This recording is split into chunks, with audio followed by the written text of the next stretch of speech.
Can you talk about this China General Nuclear Power Corporation that Hunter and his private equity group invested in, created alongside the Chinese Communist government? Because I think that this points to the threat that I want our audience to understand.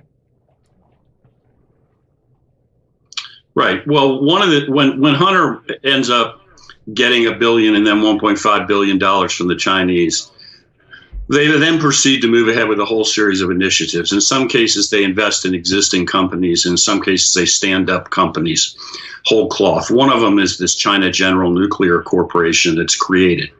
China General Nuclear Corporation is then caught red-handed spying and stealing U.S. nuclear technology in the United States. That's not supposition.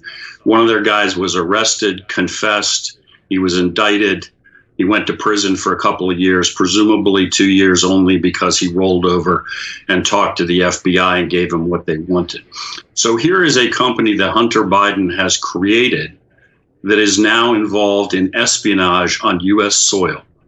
There were actually several other companies he was involved with, also doing things like looking at technology related to F-35 fighter jets.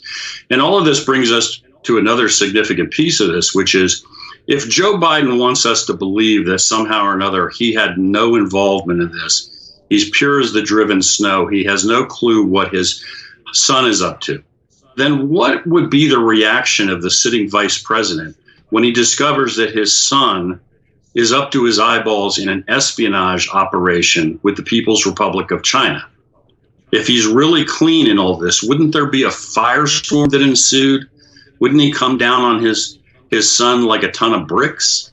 And in fact, there was never any reaction to this. In fact, to the extent we can see that Joe did anything, it was to do exactly what Hunter wanted him to do on behalf of his clients.